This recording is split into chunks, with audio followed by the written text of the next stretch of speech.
spirits that are doing that, they didn't create us. They can come out with all reasons saying that because of our sins and because of that they are casting us away, they are destroying us. They give all the excuses.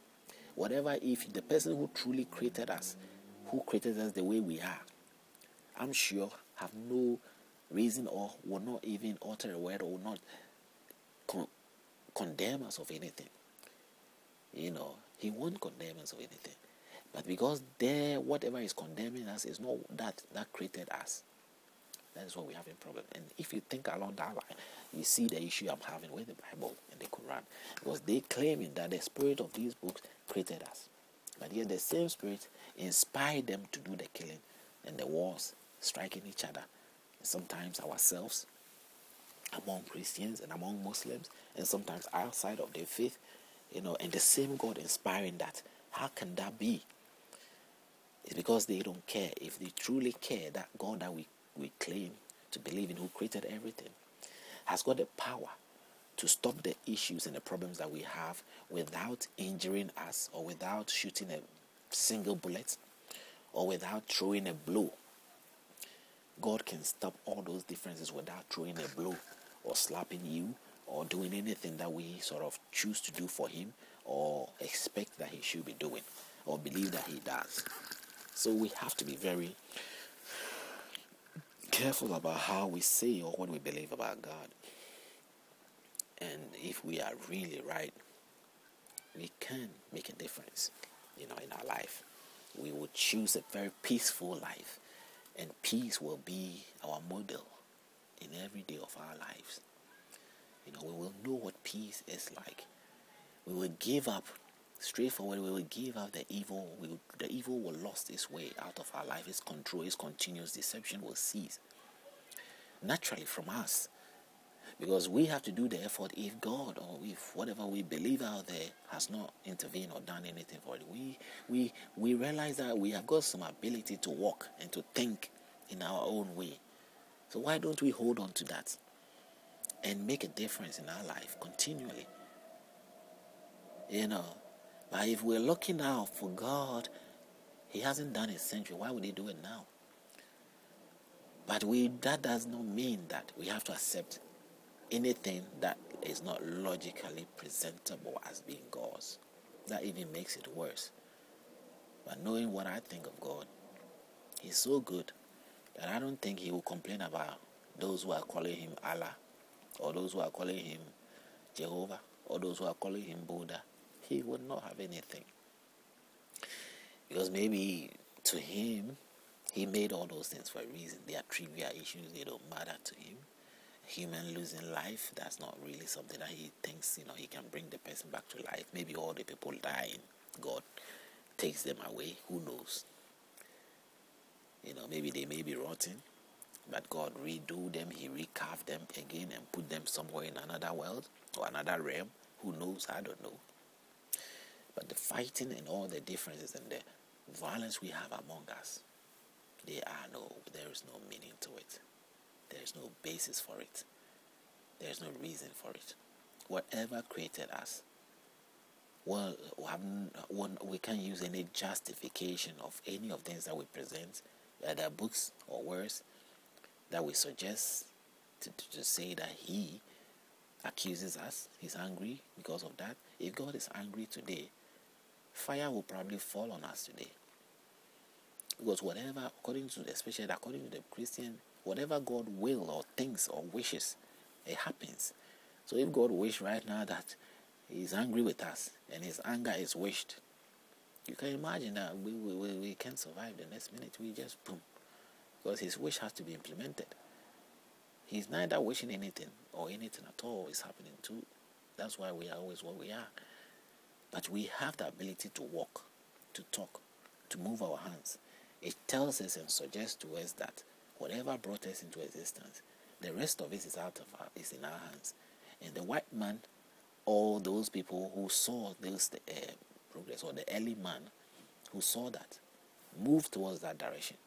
They discovered oil, they discovered gas, they discovered car, they discovered ways of using horses, they discovered, because they moved towards the direction of movement, they saw that they have the ability to discover things. They start making clothes to cover themselves, and the advancement has moved on and move on. except those who do not realize, like people like me and others who have not realized that movement brings a difference. But I knew movement brings a difference. I use mine as an example because I'm not a perfect, successful person, But I've tried my best, and my best has not come out so well. I've worked so hard in my life because I believe that if I worked hard, actually that's one of my belief. Even though I had scriptures in me, I knew that my belief is that if I work hard, I get my own stuff. It's good for me, and I feel comfortable, and I like that, rather than expecting something from anywhere or try to get help or from someone. I didn't want people helping me. And that is me, and that's my attitude. That's my attitude to life for some time, for a very long time, even till now.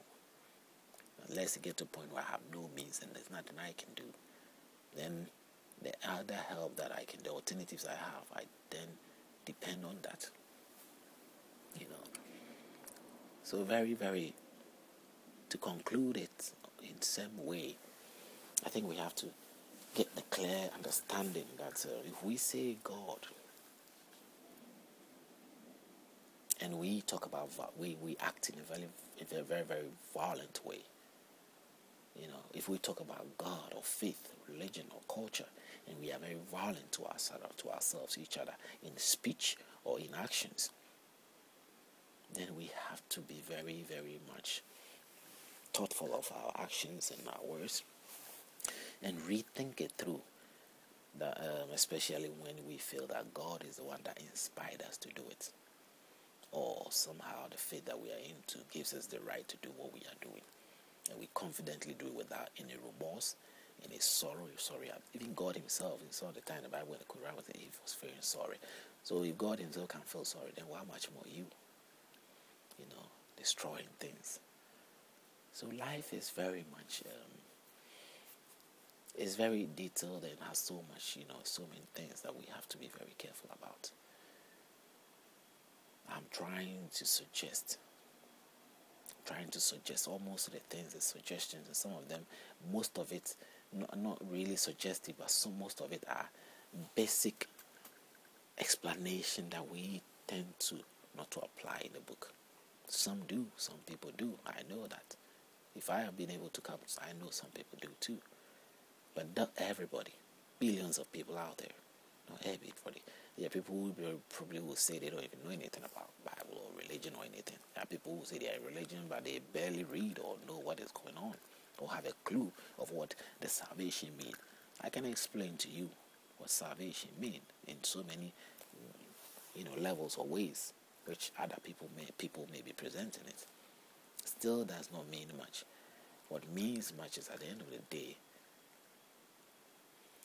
what saves you, or what truly can save you, the results that come out, not necessarily, just having some kind of hope and living that hope, but really a hope that materializes. A hope that can materialize, or no hope at all, you are better off. The option is, if you don't have any hope at all and you are miserable, you know your state. But for you to be miserable and having some temporary help or temporary words of hope is not what you're looking for. It's not the answer to your problem. The answer is to your problem is having the permanent hope or not having any hope. Because the temporary thing, if it comes and you know that it is temporary, so being truthful, this comes into question, it comes into play here. Even if it's temporary, you have the right to know. If somebody is trying to give you words of comfort, you have to know that he have to let you know that it's the words of comfort. But he shouldn't leave it there for you to have hope in it, or false hope in it. That is very demeaning. That is very destructive. That is worse than anything. That is what I was trying to explain.